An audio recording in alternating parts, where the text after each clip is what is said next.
आपका चुनाव निशान है स्कूली बस्ता। बार-बार बात अटक रही है 12वीं तक की पढ़ाई की। आपको क्या लगता है बिहार में ये जो प्राथमिक शिक्षा या माध्यमिक शिक्षा है, वो कहाँ पे बिगड़ी हुई और कैसे सुधारी जा सकती है?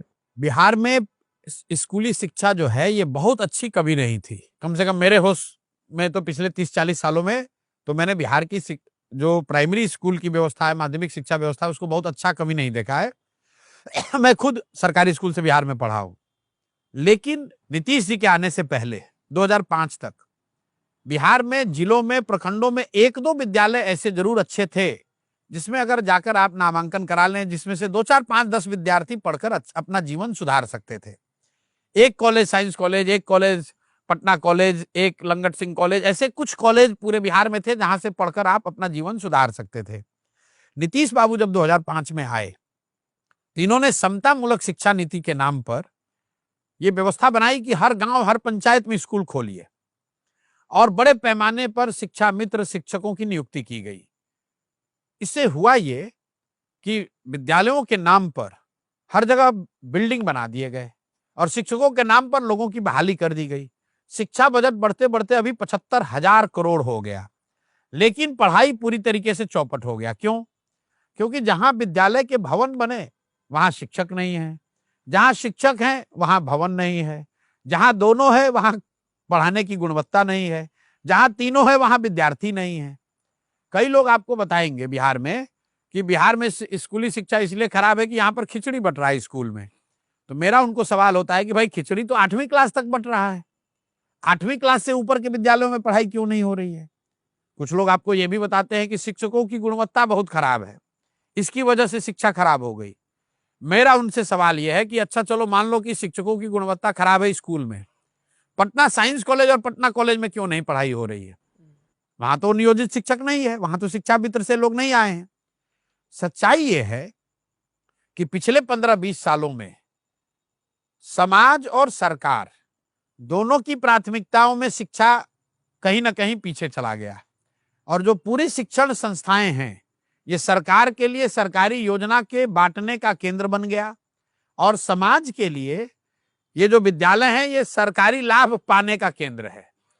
तो गांव में लोग सरकारी विद्यालयों में एडमिशन इसलिए कराते हैं क्योंकि उनको साइकिल का पैसा मिलेगा, उनको कपड़े का पैसा मिलेगा, उनको खाने की व्यवस्था हो जाएगी, पढ़ाई की चिंता नहीं है। वही हाल सरकार का है। सरकार कह रही भाई हम हजारों करोड़ रुपए खर्च कर रहे हैं, पढ़ाई तो हो नहीं रहा है, तो चलो भाई शिक्षकों से कोई दूसरा ही काम करा लो। तो शिक्षकों का एक बहुत बड़ा समय गैर शैक्षणिक कार्यों पर जाता है।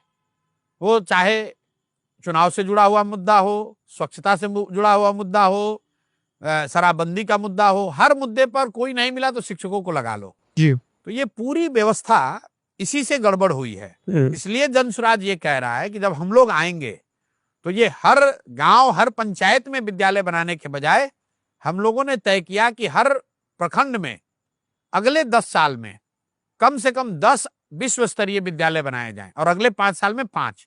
हर साल हर प्रखंड में एक अच्छा विद्यालय बनाया जाए। और एक अच्छा विद्यालय मैं लोगों को समझाने के लिए बताता हूं कि विश्व स्तरीय का मतलब नेतरहाट के जैसा विद्यालय। नेतरहाट इसलिए कहता हूं कि बिहार झारखंड में ये सबसे अच्छा सरकारी विद्यालय था। इस एक विद्यालय से 1500 से ज्यादा सामान्य परिवारों के बच्चे अपना जीवन उन्होंने सुधारा है, IAS IPS बड़ी नौकरियों में गए हैं। तो जनसुराज ने ये जो शिक्षा सुधार का अपना मंत्र जो फॉर्मूला दिया है कि हर साल हम लोग हर प्रखंड में एक नेतरहाट के स्तर के विद्यालय को बनाएंगे और इसको बनाने में खर्चा आएगा करीब 15,000 से 20,000 करोड़। इतना ही पैसा हम लोग अभी के बजट से निकाल सकते हैं। बाकी के लोगों का क्या होगा? बाकी के लोगों के लिए हम लोगों ने ये कहा कि अगले 5 साल 10 साल में जब ये आपके यहाँ विद्यालय बन रहे होंगे, 10 साल लगेगा, उस दौरान अगर आपके इलाके में ये विद्यालय नहीं बना है तो आप अपने बच्चे को प्राइवेट स्कूल में पढ़ाइए, उसका पैसा जो है वो सरकार देगी ताकि बच्चों के पढ़ाई को सफर होने से बचाया जा सके। इन दोनों चीजों के समायोजन से हम लोग को लगता है कि बिहार में शिक्षा की एक बहुत बेहतर व्यवस्था अगले 5 से 10 साल में बनाई जा सकती है। प्रशांत, जब आप ये कहते हैं कि अपने बच्चों को प्राइवेट स्कूल में पढ़ाइए, उस दौरान सरकारी स्कूलों और वहाँ के अध्यापकों का क्या होगा? क्योंकि वेतन नहीं, तो वो तो आपको चलता तब ही भी देना रहेगा।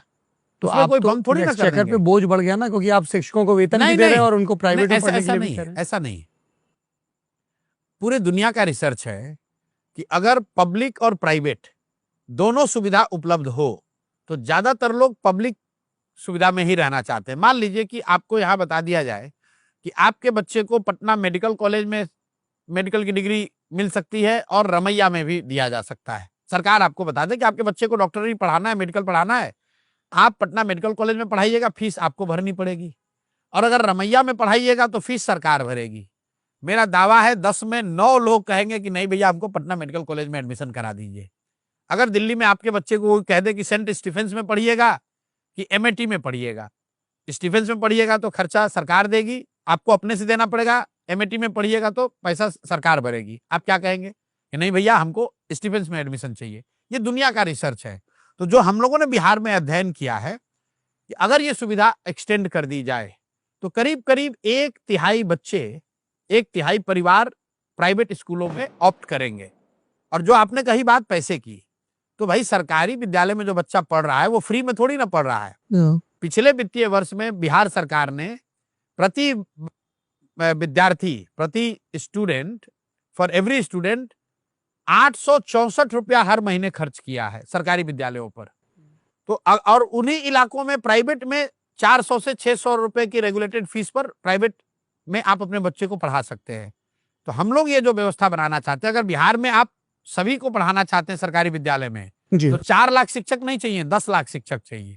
उतनी बड़ी व्यवस्था बनानी पड़ेगी।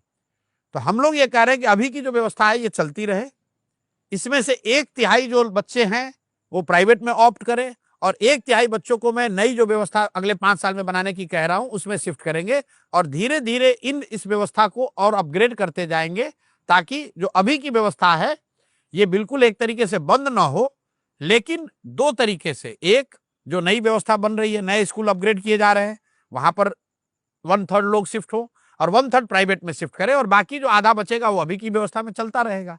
तो जो मेरा आकलन है, अगर आप पीपल्स टीचर्स रेशियो देखेंगे, क्लासरूम पर बच्चों का रेशियो देखेंगे, तो बिहार में 10 लाख शिक्षकों की जरूरत है।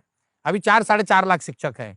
तो इस 4-4.5 लाख शिक्षकों से आधे बच्चे इसमें पढ़ेंगे, 1/3 जो नई व्यवस्था हम लोग बनाने की बात कर रहे हैं वहां पढ़ें, और 1/3 प्राइवेट में शिफ्ट किए जाए, और धीरे धीरे जो 1/3 नई व्यवस्था की बात हो रही है उसको एक्सपेंड करते जाएंगे, और जो आधे अभी की व्यवस्था में है वो उसमें एब्जॉर्ब होता चला जाएगा। ये सोच। किसी शिक्षाविद ने आपको ये सलाह नहीं दी कि जो एग्जिस्टिंग स्ट्रक्चर है उसी में अगर कैपेसिटी बिल्डिंग हो, एडवांस ट्रेनिंग हो, जो हम लोग कह रहे हैं कि हम विश्व स्तरीय विद्यालय बनाएंगे, तो वो कोई हवा में थोड़ी बनाएंगे। उस प्रखंड का जो सबसे अच्छा सरकारी विद्यालय अभी है उसी को अपग्रेड करेंगे। लेकिन अपग्रेड करने की जो क्षमता है सिर्फ फिनेंशियल नहीं, अगर आपको ट्रेन टीचर चाहिए तो वो एक दिन में नहीं पैदा किया जा सकता है। इसीलिए हम लोग कह रहे हैं कि उस प्रखंड में सबसे पहले वो उस विद्यालय को चिन्हित किया जाएगा जिसको जल्दी से अपग्रेड किया जा सकता है, जहां 50%, 40% वो व्यवस्था है, 60% और करेंगे तो वो नेतरहाट के स्तर का हो सकता है।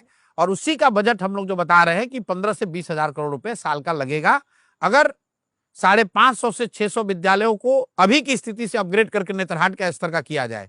लेकिन अगर आप इसको समझिए, अगर हर साल हम लोग एक विद्यालय भी हर प्रखंड में बनाते हैं, तो अगले 5 साल में हर प्रखंड में 5 ऐसे विद्यालय हो जाएंगे। बिहार में 2500 नेतरहाट के स्तर के विद्यालय हो जाएंगे। आप अंदाजा लगाइए, एक नेतरहाट से 1500 से ज्यादा आईएएस आईपीएस बन गए। अगर 2500 नेतरहाट खुल जाए बिहार में, नेतरहाट जैसे विद्यालय हो जाए, तो कितने परिवारों का भला होगा, कितना बड़ा जेनरेशनल चेंज आएगा शिक्षा में और शिक्षा के आउटकम में। जी, जब आप कह रहे हैं कि 10 लाख शिक्षकों की जरूरत है, तो जन स्वराज पार्टी क्या ये भी कह रही है कि अगर वो सत्ता में आते हैं तो बड़े पैमाने पर शिक्षकों की भर्ती भी करेंगे? बिल्कुल बिल्कुल होगी। जब शिक्षा का एक्सपेंशन होगा तो निश्चित तौर पे, क्योंकि शिक्षा हम लोग के फोकस में है। स्कूल का बस्ता छाप पर बटन दबाएं, जन स्वराज को विजयी बनाएं।